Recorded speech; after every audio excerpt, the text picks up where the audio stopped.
ఓం నమ శివాయ. జగద్గురు శ్రీమద్ ఆదిశంకరాచార్యుల వారు రచించిన శివానందలహరి స్తోత్ర గ్రంథంలో 38వ శ్లోకం ఇలా ఉంది.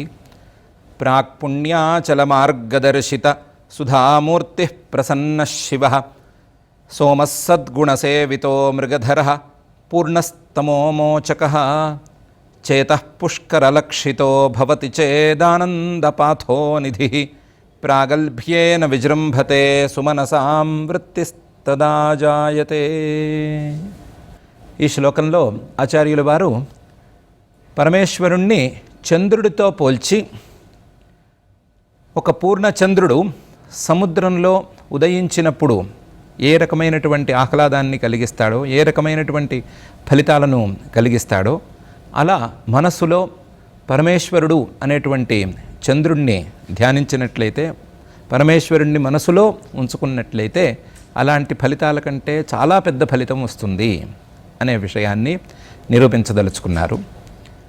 గత శ్లోకంలో 37వ శ్లోకంలో క్షీరసాగర మథనము, ఆ క్షీరసాగర మథన సందర్భంగా వచ్చినటువంటి చంద్రుడు, ఇవి ఇప్పుడు గుర్తు రావటం వలన ఆ అంశాన్ని మరికొంత అందంగా మలిచి కొన్ని విశేషాలను కూడా దృష్టిలో ఉంచుకుని ఆచార్యుల వారు ఈ శ్లోకాన్ని రచిస్తున్నారు.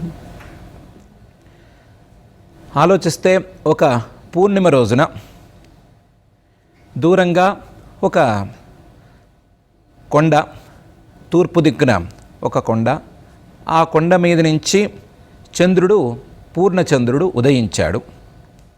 ఉదయించినటువంటి చంద్రుడు చక్కగా వెన్నెలను కురిపిస్తూ ఉన్నాడు, ప్రసన్నంగా ఉన్నాడు, మంగళకరంగా ఉన్నాడు, మనస్సుకి చాలా ఆనందాన్ని ఇస్తున్నాడు, చాలా మంగళకరంగాను చక్కగాను అందంగాను ఉన్నాడు.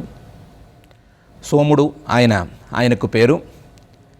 ఆయన చుట్టూ తారకలన్నీ చేరి ఉన్నాయి. ఆకాశంలో సహజంగానే ఉండేటువంటి తారలన్నీ ఆ రోజు మరింత అందంగా ఉన్నాయి. సద్గణ సేవిత మృగధర, ఆ చంద్రుడి మీద ఒక మత్స ఉంది. ఆ మత్స దూరం నుంచి చూస్తే ఒక జింక పిల్లలాగా కనిపిస్తోంది. అందువలన ఆ చంద్రుడు జింకలాంటి మత్సను కలిగి ఉన్నట్లుగాను, జింకను ధరించినట్లుగాను కనిపిస్తున్నాడు. పూర్ణంగా, పరిపూర్ణంగా ఉన్నాడు. చంద్రుడు ఉదయించిన వెంటనే చీకట్లన్నీ మటుమాయమయ్యి ఉన్నాయి. చక్కగా వెలుగు అంతటా ప్రసరించి ఉంది. ఒక్కసారి ఇలాంటి చంద్రుణ్ణి ఆకాశంలో గనక చూసినట్లయితే, ఆకాశంలో చంద్రుణ్ణి చూసి చంద్రుడి కింద ఉండేటువంటి సముద్రాన్ని చూసినట్లయితే తేడా చక్కగా తెలుస్తుంది. మామూలుగా ఎగిసిపడేటువంటి అలలు ఆ రోజు పూర్ణిమ రోజున పూర్ణచంద్రుణ్ణి చూసినటువంటి ఆనందంలో అన్నట్లుగా మరింత ఉవ్వెత్తున ఎగిసి పడుతూ ఉన్నాయి. ప్రాగల్భ్యేన విజృంభతే. ఇవన్నీ చూస్తే సహృదయులకు మనస్సుకు చాలా ఆహ్లాదం కలుగుతోంది, మనస్సుకు చాలా ఆనందం కలుగుతోంది, ప్రసన్నత కలుగుతోంది అనేది విషయమైతే, ఇదే విషయాన్ని పరమేశ్వరుడికి కూడా వర్తించవచ్చు అని ఆచార్యుల వారు అంటున్నారు. ఎలాగైతే చంద్రుణ్ణి మీరు తూర్పు దిక్కున ఉండేటువంటి కొండ మీద చూశారో, అలాగే పరమేశ్వరుణ్ణి ప్రాక్ పుణ్యాచల మార్గదర్శిత సుధామూర్తిగా చూడవచ్చు. ఇంతకుముందు చేసుకున్నటువంటి పుణ్యాలు కొండలు కొండలుగా పేరుకొని ఉండగా, కొండలు కొండలుగా పేరుకున్నటువంటి ఆ పుణ్యాల మీదుగా, పుణ్యాల ఫలితంగా ఆ పరమేశ్వరుణ్ణి చూడటం అనేది కుదురుతుంది. మనం చేసుకున్నటువంటి పుణ్యాలు ఆ పరమేశ్వరుణ్ణి దర్శింపచేస్తాయి. ఎలాంటి పరమేశ్వరుడు ఆయన? సుధామూర్తి, అమృతాన్ని కురిపించేటువంటి మూర్తి. సామాన్య చంద్రుడు కేవలం వెన్నెలను మాత్రమే కురిపిస్తాడు. ఈ పరమేశ్వరుడు అనేటువంటి చంద్రుడు అమృతాన్ని కురిపించి మానవుడి యొక్క అమృతత్వాన్ని సాధించటానికి తోడ్పడతాడు. ప్రసన్న, భక్తుల యందు చాలా ప్రసన్నతతో ఉంటాడు. శివ, ఆయన పేరే శివుడు, ఆయన యొక్క స్వరూపమే శివమయ స్వరూపం. ప్రసన్న శివ. సోమ, చంద్రుడికి సోముడు అని పేరు ఉంది. ఈయన కూడా సోముడు. ఎలా సోముడు అంటే ఉమయా సహవర్తతే, పార్వతీ అమ్మవారితో కలిసి ఉంటున్నాడు కాబట్టి ఈయనకు సోముడు అని పేరు.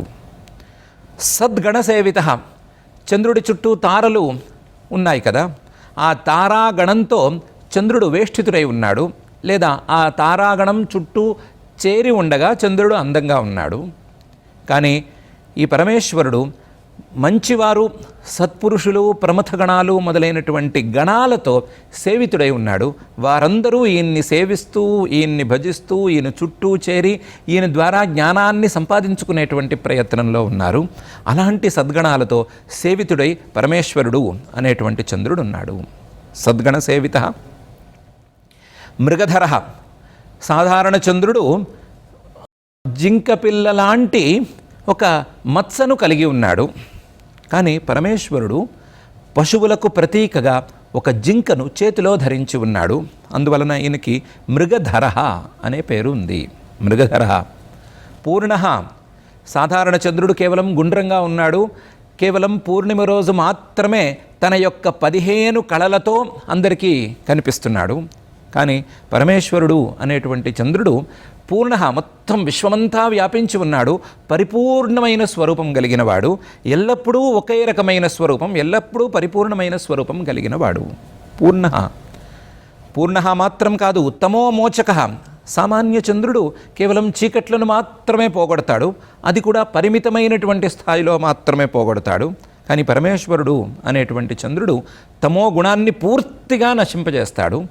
తమో గుణాన్ని మాత్రమే కాకుండా త్రిగుణాత్మకమైనటువంటి మాయను, అజ్ఞానాన్ని, అవిద్యాన్ని పూర్తిగా వదిలేటట్లు చేస్తాడు, తొలగిపోయేటట్లు చేస్తాడు. తమో మోచక. కానీ ఈ పరమేశ్వరుణ్ణి చేతఃపుష్కర లక్షిత అనే స్థితిలో చూసుకోవాలి. చేత, మనస్సు అనేటువంటి ఆకాశంలో ఈ పరమేశ్వరుణ్ణి చూడాలి. సామాన్య చంద్రుణ్ణి సామాన్యమైనటువంటి ఆకాశంలో, భూతాకాశంలో చూడటం అనేది తటస్థిస్తుంది. కానీ పరమేశ్వరుడు అనేటువంటి చంద్రుణ్ణి మాత్రం ఎక్కడో బయట కాదు, లోపల ఉండేటువంటి మనస్సు అనేటువంటి ఆకాశంలో చూడాలి. చేత పుష్కర లక్షిత భవతి చేత్. అలా గనక పరమేశ్వరుణ్ణి మనస్సులో గనక చూసుకోగలిగినట్లయితే ఆనందపాథోనిధి ప్రాగల్భ్యేన విజృంభతే. ఆనందపాథోనిధి, ఆనందం అనేటువంటి సముద్రం ప్రాగల్భ్యేన, బాగా ఉవ్వెత్తున అలలు ఎగిసి పడుతూ ఉండగా విజృంభతే, విజృంభించి ఉంటుంది. ఆనంద పాథోనిధి, ఆనంద సముద్రం తనకు తానుగా అంది వస్తుంది. సామాన్య చంద్రుడు పూర్ణిమ రోజున ఉదయించినప్పుడు కేవలం సముద్రానికి అలలు కాస్త ఉవ్వెత్తున ఎగిసిపడుతూ ఉంటాయి. కానీ పరమేశ్వరుడు అనేటువంటి చంద్రుణ్ణి హృదయాకాశంలో గనక చూసుకోగలిగినట్లయితే ఆనంద సముద్రం దానంతరదే వస్తుంది, విజృంభించి వస్తుంది, తన యొక్క రుచిని మొత్తం చూపించేలా చేస్తుంది. సుమనసాం వృత్తిస్తదా జాయతే. సుమనసాం, మంచి మనస్సు కలిగిన వాళ్లకు, మనస్సును మంచిగా చేసుకున్న వాళ్లకు, మనస్సులోని కల్మషాలన్నిటినీ పోగొట్టుకున్న వాళ్లకు, మనస్సును జ్ఞానానికి అనుకూలంగా తయారు చేసుకున్న వారికి వృత్తి తదా జాయతే. తదా, ఆ సందర్భంలో పరమేశ్వరుడిని హృదయాకాశంలో చూసినటువంటి సందర్భంలో వృత్తి అంటే తత్వజ్ఞానం తదా, అప్పుడు కలుగుతుంది. సామాన్య చంద్రుణ్ణి ఆకాశంలో చూసినప్పుడు కేవలం ఆనందం మాత్రమే కలుగుతుంది, లేదా మళ్ళీ మళ్ళీ ఇలాంటి చంద్రుడిని చూడాలి అనేటువంటి భావన కలిగితే కలగవచ్చుగాక. కానీ పరమేశ్వరుడు అనేటువంటి చంద్రుణ్ణి హృదయాకాశంలో చూసుకున్నప్పుడు పరమేశ్వరుడు యొక్క తత్వజ్ఞానం అనేటువంటి వృత్తి కలుగుతుంది. దానికి కావలసినటువంటి సౌమనస్యాన్ని, మనస్సు యొక్క శుద్ధిని సాధించగలిగి ఉండటం, సాధించి ఉండటం అనేది దానికి అర్హతగా ఉపయోగపడుతుంది అని ఆచార్యుల వారు చక్కగా ఈ శ్లోకంలో చంద్రుడితో పరమేశ్వరుణ్ణి పోల్చి చూపిస్తున్నారు. చంద్రుడికి ఉండేటువంటి లక్షణాలన్నీ పరమేశ్వరుడికి ఉన్నాయి. చంద్రుడికి ఉండేటువంటి లక్షణాల కంటే కొంచెం ఎక్కువ స్థాయిలో ఉన్నాయి. చంద్రుడిని ఏ ఏ సందర్భంలో ఎలా ఎలా చూడాలో వాటికంటే కొంచెం ఎక్కువ స్థాయిలో పరమేశ్వరుణ్ణి చూడాలి. చంద్రుణ్ణి తూర్పు దిక్కున ఉండేటువంటి కొండల మీదుగా చూస్తే చంద్రుడు కనిపిస్తాడు. కానీ పరమేశ్వరుణ్ణి ప్రాక్ పుణ్యాచల మార్గదర్శితగా చూసుకోవాలి, అర్థం చేసుకోవాలి. ఇంతకుముందు చేసుకున్నటువంటి ఎన్నో జన్మలలో చేసుకున్నటువంటి పుణ్యాలన్నీ ఫలించగా పరమేశ్వరుడి యొక్క దర్శనం కలుగుతుంది. సామాన్య చంద్రుడు కేవలం వెన్నెలను మాత్రమే కురిపిస్తే పరమేశ్వరుడు అమృతాన్నే కురిపిస్తాడు. ప్రసన్నత్వం అనేది చంద్రుడిలోనూ పరమేశ్వరుడిలోనూ చాలా తేడాతో ఉంటుంది. శివ అనేది మాత్రం పరమేశ్వరుడికి మాత్రమే చెల్లుతుంది. ఆ పరమేశ్వరానుగ్రహంతో మాత్రమే చంద్రుడికి శివ లేదా మంగళమయ అనేటువంటి అవస్థ ఏర్పడుతుంది.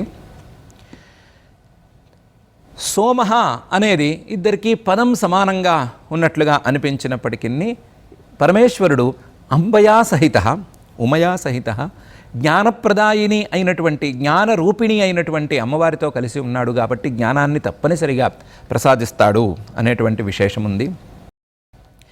సద్గణ సేవిత, చంద్రుడి చుట్టూ ఉన్నది మిణుకుమంటున్నటువంటి తారకలు మాత్రమే, కానీ పరమేశ్వరుడు చుట్టూ ఉన్నది సత్పురుషులు, మహానుభావులు, మహర్షులు, తపస్సులు, వీరందరూ ఆయన చుట్టూ చేరి ఆయన ద్వారా జ్ఞానాన్ని సాధించడానికి, ఆయన ద్వారా ఆనందాన్ని సంపాదించుకోవటానికి ప్రయత్నం చేస్తున్నారు. అలాంటి సత్పురుషులతో ఈయన సేవించబడుతూ ఉన్నాడు. సద్గణ సేవిత. మృగధర, చంద్రుడి మీద ఉన్నది కేవలం మత్స మాత్రమే, కానీ పరమేశ్వరుడు పశువులకు ప్రతీకగా ఒక జింక పిల్లను ధరించి ఉన్నాడు. మృగధర. చంద్రుడు ఎప్పుడో ఒకప్పుడు మాత్రమే పూర్ణంగా నిండుగా కనిపిస్తాడు, కానీ పరమేశ్వరుడు ఎల్లప్పుడూ పూర్ణంగా నిండుగా ఉన్నాడు. ఈ ప్రపంచమంతా నిండి ఉన్నాడు. చంద్రుడు ఎప్పుడో ఒకప్పుడు మాత్రమే కాస్తంత చీకటిని పారద్రోలుతాడు. పరమేశ్వరుడు అజ్ఞానం అనేటువంటి చీకటిని నిరంతరం ఏమాత్రం మిగలకుండా ఇక మనస్సుల్లోంచి తీసేస్తాడు. తమోమోచక. చంద్రుణ్ణి కేవలం భూతాకాశంలో చూస్తే సరిపోతుంది, కానీ పరమేశ్వరుణ్ణి మనస్సు అనేటువంటి ఆకాశంలో, హృదయాకాశంలో, ఇంకా లోతుగా చెప్పుకోవాలంటే దహరాకాశంలో చూసుకోవాలి. చేత పుష్కర లక్షిత భవతి చేత్. చంద్రుడు కేవలం పూర్ణిమ రోజున అలలు ఉవెత్తున ఎగిసిపడటానికి ఉపయోగపడతాడు, కానీ హృదయాకాశంలో పరమేశ్వరుడిని దర్శించిన తర్వాత ఆ హృదయంలో ఆనంద సముద్రమే అందేటట్లుగా, ఆనంద సముద్రం ఉత్తుంగ తరంగాలతో అలలారేటట్టుగా చేస్తాడు. చంద్రుడు పూర్ణిమ రోజున ఒక్కసారి చూస్తే మళ్ళీ చూడాలి అనిపించేలా ఉంటాడు, కానీ పరమేశ్వరుడు ఒక్కసారి గనక చూస్తే ఇక చూడవలసిన అవసరం లేనట్లుగా చరమ వృత్తిని, తత్వజ్ఞానాన్ని అందిస్తాడు. సుమనసాం వృత్తిస్తదా జాయతే. ఈ రకంగా చూసుకున్నప్పుడు చంద్రుడి కంటే ఈ పరమేశ్వరుడు చాలా ఉన్నతంగా ఉన్నాడు, కానీ చంద్రుడితో పోల్చి పరమేశ్వరుణ్ణి చూపిస్తే సులభంగా అర్థమవుతుంది, ఆహ్లాదం అనేది చక్కగా తెలుస్తుంది అని ఆచార్యుల వారు అభిప్రాయపడుతూ, ప్రాక్ పుణ్యాచల మార్గదర్శిత సుధామూర్తి ప్రసన్న శివ సోమ సద్గణ సేవితో మృగధర పూర్ణస్తమో మోచక చేతః పుష్కరలక్షితో భవతి చేదానంద పాథోనిధి ప్రాగల్భ్యేన విజృంభతే సుమనసాం వృత్తిస్తదా జాయతే. చంద్రుడికి పరమేశ్వరుడికి ఒక సంబంధం ఉంది. ఆ సంబంధాన్ని దృష్టిలో ఉంచుకుని ఆచార్యుల వారు ఈ శ్లోకాన్ని రచిస్తున్నారు అని అనుకోవచ్చు. చంద్రుడు బ్రహ్మగారి యొక్క మానసపుత్రులలో ఒకడు, లేదా బ్రహ్మగారి యొక్క అంశావతారం. బ్రహ్మగారికి చాలా ప్రియమైనటువంటి వాడు. ఈ సృష్టిలో ఎన్నో మహోన్నతమైనటువంటి కార్యాలను చేయటానికి బ్రహ్మగారు సృష్టి చేసినటువంటి ఒక మూర్తి. ఈ సోముడికి దక్ష ప్రజాపతి గారు తన పిల్లలలో 27 మంది ఆడపిల్లల్ని ఇచ్చి పెళ్లి చేశారు. 27 ఆడపిల్లలు. మనం నక్షత్రాలు అని పిలుచుకునేటువంటి ఈ తారకలకి అధిదేవతలు వారు అని అనుకోవచ్చు. వారిని ఇచ్చి పెళ్లి చేశారు. పెళ్లి చేసేటప్పుడు సామాన్యంగా అందరూ చెప్పేటట్లుగానే భార్యలందరినీ సమానంగా చూసుకో అని అల్లుడికి మామగారు ఉపదేశం చేశారు. అది ఏ దైవ విచిత్రమో తెలియదు, అది ఏ దైవలీలో తెలియదు. చంద్రుడు మిగతా భార్యల కంటే రోహిణి మీద కొంచెం ఎక్కువ ఆసక్తిని కనబరచడం మొదలుపెట్టాడు. సహజంగానే అది 26 మందికి కంటగింపుగానే ఉంటుంది కదా. దాంతో వారందరూ తండ్రి దగ్గరకు వెళ్ళి మా మీద కంటే రోహిణి మీద ఎక్కువ ప్రీతిని కనబరుస్తున్నాడు అనే విషయాన్ని తండ్రితో చెప్పారు. తండ్రి గారు చంద్రుడిని హెచ్చరించారు. అంటే చంద్రుడి మామగారు దక్ష ప్రజాపతి గారు చంద్రుడిని హెచ్చరించారు. నీకు ఇచ్చేటప్పుడే అందరినీ సమానంగా చూసుకోమని చెప్పడం జరిగింది, అయినా సరే నువ్వు ఆ మాట వినటం లేదు, ఇలా చేయటం మంచిది కాదు. నీవు సమానంగా అందరినీ చూసుకోవలసిందే, ఒకరిని ఎక్కువ ఒకరిని తక్కువ అనేది చేయకూడదు అనే మాట చెప్పారు. చంద్రుడు సరేనన్నాడు. కానీ యథాప్రకారమే రోహిణిని ఎక్కువగా చూడటం, మిగతా తారకలను తక్కువగా చూడటం అనే పనిని మొదలుపెట్టాడు. జ్యోతిష్శాస్త్రపరంగా ఈ అంశానికి అర్థం వేరుగా ఉన్నప్పటికీ మనకు కావలసినటువంటి వేరే అంశాలను చూపించటం కోసం గాథ దీన్ని తప్పుగా చూపిస్తోంది. ఈ తప్పుని మిగతా భార్యలు భరించలేకపోయారు. మళ్ళీ తండ్రి గారి దగ్గరకు వెళ్ళి చంద్రుడు మారలేదు అనే విషయాన్ని చెప్పేశారు. మామగారికి దక్ష ప్రజాపతి గారికి కోపం వచ్చింది. కోపం వచ్చి చంద్రుడి దగ్గరకు వచ్చి, నేను చెప్పినా సరే నువ్వు మారలేదు కాబట్టి, నేను చెప్పినా నువ్వు తప్పు దిద్దుకోలేదు కాబట్టి నీకు క్షయరోగం కలుగుగాక అని శాపం పెట్టాడు. మామగారు అల్లుణ్ణి శపించాడు లేదా ఒక మాట అన్నాడు, ఇవన్నీ ఎలా ఉన్నా సరే చంద్రుడికి క్షయరోగం సోకిన వెంటనే, దక్ష ప్రజాపతి గారి మాట నిజమయ్యి చంద్రుడికి క్షయరోగం సోకిన వెంటనే లోకమంతా అల్లకల్లోలం అవటం మొదలుపెట్టింది. చంద్రుడు కేవలం మనకు తెలిసినటువంటి గుండ్రంగా కనిపించే పూర్ణిమ రోజు మాత్రమే అందంగా కనిపించేటువంటి స్వరూపంలో ఉన్నవాడు మాత్రమే కాదు, ఆయన ఈ భూలోకంలో ఉండేటువంటి ఔషధులకు అధిపతి. అంటే పంటలకు ఆయన దేవుడు, పంటలకు తన కిరణాలతో బలాన్ని ప్రసాదించేటువంటి వాడు. అంతేకాకుండా ఔషధులకు లేదా మందులుగా ఉపయోగపడేటువంటి కొన్ని మూలికలకు తన అమృత కిరణాలతో ఔషధీయ శక్తులను పెంచేటువంటి వాడు. ఈ లోకంలో ఎన్నెన్నో పనులు చేయవలసినటువంటి వాడు, తన అమృత కిరణాలతో ఈ లోకానికి ఉపకారం చేయవలసినటువంటి వాడు. ఇట్లాంటి చంద్రుడికి క్షయ సోకి అతను ప్రకాశవంతంగా లేకపోవటంతో, శాపగ్రస్తుడు కావటంతో లోకమంతా అల్లకల్లోలమైపోయింది. ఈ విషయాన్ని దృష్టిలో ఉంచుకుని మహర్షులందరూ బ్రహ్మగారి దగ్గరికి చేరారు. చేరి లోకమంతా అల్లకల్లోలంగా ఉంది, చంద్రుడికి క్షయ సోకింది, మీరు దీని మీద ఏమన్నా యాక్షన్ తీసుకోవాలి అనే విషయాన్ని విన్నవించారు. బ్రహ్మగారు అన్నారు, పిల్లనిచ్చిన మామగారి ఉసురు ఉత్తునే పోదు, అలా పని నా కొడుకైనా నాకు ఇష్టమైన వాడైనా చేసి ఉండకూడదు, కానీ చేశాడు, ఆయన శాపం పెట్టాడు కాబట్టి ఎలాగైనా సరే పరమేశ్వరుణ్ణి అనుగ్రహింపజేసుకుని పరమేశ్వరానుగ్రహంతో ఈ శాపాన్ని దాటి వెళ్ళటం, ఈ శాపానికి విముక్తిని కోరుకోవటం ఒక్కటే చంద్రుడి ముందున్న దారి. కాబట్టి చంద్రుడు ప్రభాస క్షేత్రానికి వెళ్ళి అక్కడ పరమేశ్వరుణ్ణి గురించి తపస్సు చేయాలి, తపస్సు చేసి పరమేశ్వరానుగ్రహాన్ని సాధించాలి, దాని ద్వారా ఈ శాపాన్ని పోగొట్టుకోవాలి అని చెప్పారు. ప్రభాస క్షేత్రం అంటే మనకు ఇప్పుడు తెలిసినటువంటి సోమనాథ క్షేత్రం, పశ్చిమ సముద్ర తీరం ప్రాంతం అది. అప్పటికి సోమనాథ్ అనే పేరు లేదు, కేవలం ప్రభాస క్షేత్రం అని పేరు. చాలా ప్రసిద్ధమైన, చాలా ప్రభావవంతమైనటువంటి క్షేత్రం అది. ఆ క్షేత్రంలోకి వెళ్ళి చంద్రుడు తపస్సు చేయాలి అని బ్రహ్మగారు ఆజ్ఞాపించారు. చంద్రుడు అక్కడికి వెళ్ళి చాలా తీవ్రంగా పరమేశ్వరుని గురించి తపస్సు చేశాడు. పరమేశ్వరుడు ప్రత్యక్షమయ్యాడు. ప్రత్యక్షమయ్యి ఏం వరం కావాలి అని అడిగాడు. అడిగితే మా మామగారు నాకు ఇలా శాపం పెట్టాడు, దీన్ని విమోచనం చేయవలసింది, దీనికి విరుగుడు ప్రసాదించవలసింది అని చంద్రుడు పరమేశ్వరుణ్ణి ప్రార్థించాడు. పరమేశ్వరుడు కాస్తంత నవ్వి, నీ తపస్సుకు ఫలితం ఇవ్వాలి, కానీ మామగారికి కోపం తెప్పించినటువంటి దోషం వృథా పోకూడదు. మీ మామగారు సామాన్యుడు కాడు, అందులోనూ పిల్లనిచ్చిన మామగారి మనస్సుకి కష్టం కలిగించకూడదు. వీటన్నిటినీ దృష్టిలో ఉంచుకుని ఈ క్షయరోగాన్ని లేదా ఈ క్షయను నీకు కొంచెం మారుస్తున్నాను. నీవు నెలలో 15 రోజుల పాటు క్రమంగా క్షయిస్తూ ఉంటావు, తర్వాత 15 రోజుల పాటు క్రమంగా బలం పుంజుకుంటూ ఉంటావు. పూర్ణిమ రోజున పూర్తి బలం పుంజుకుంటావు. పూర్ణిమ రోజు నుంచి మెల్లగా క్షయిస్తూ క్షయిస్తూ క్షయిస్తూ అమావాస్యకు వచ్చేసరికి పూర్తిగా కేవలం లీలామాత్రంగా ఉంటావు. అమావాస్య నుంచి మళ్ళీ క్రమంగా ఆ మరుసటి రోజు నుంచో క్రమంగా బలం పుంజుకుంటూ పూర్ణిమకి మళ్ళీ పూర్తి బలాన్ని సాధిస్తావు. నీ 15 కళలతో ఈ లోకాన్ని ఆనందింపజేస్తావు. నీ యొక్క విధి కృత్యాలు ఏమున్నాయో అవన్నీ కూడా ఈ వృద్ధి క్షయాలతోనే సాధించగలుగుతావు అని చంద్రుడికి వరాన్ని ఇచ్చాడు. ఇచ్చి మామగారి పట్ల ప్రదర్శించినటువంటి అపరాధానికి తప్పనిసరిగా ఫలితం అనుభవించి తీరవలసిందే అనే విషయాన్ని ఒకవైపు నొక్కి చెప్పాడు. మరొక వైపు తపస్సుకు ఫలితం ఉంటుంది అని చంద్రుణ్ణి అనుగ్రహించాడు. ఇంకొక వైపు ఈ లోకాలకు చంద్రుడి ద్వారా కలగవలసినటువంటి ఉపకారాలన్నిటినీ సరిగ్గా సర్ది పెట్టాడు. ఈ సంఘటన జరిగిన తర్వాత చంద్రుడు పరమేశ్వరుణ్ణి నా తపస్సుకు చిహ్నంగా, నా మీద తమరికి కలిగినటువంటి అనుగ్రహానికి చిహ్నంగా తమరు ఇక్కడే ఉండి భక్తులందరినీ కూడా అనుగ్రహించవలసింది అని ప్రార్థించాడు.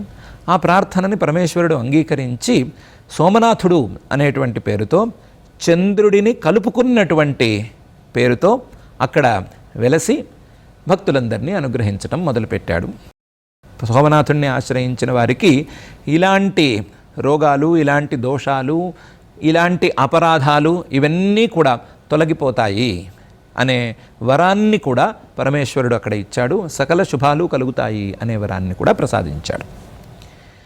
ఇలా చంద్రుడికి పరమేశ్వరుడికి ఉండేటువంటి ఒక సంబంధాన్ని దృష్టిలో ఉంచుకుని చంద్రుడితో పోలుస్తూ పరమేశ్వరుణ్ణి ఈ శ్లోకంలో ఆచార్యుల వారు ప్రాక్ పుణ్యాచల మార్గదర్శిత సుధామూర్తి అనేటువంటి పదాలతో స్తుతిస్తూ లేదా పరమేశ్వరుణ్ణి ఆ విధంగా నిరూపిస్తూ మనకు ఒక కొత్త ఆహ్లాదకరమైనటువంటి అంశాన్ని దయచేస్తున్నారు.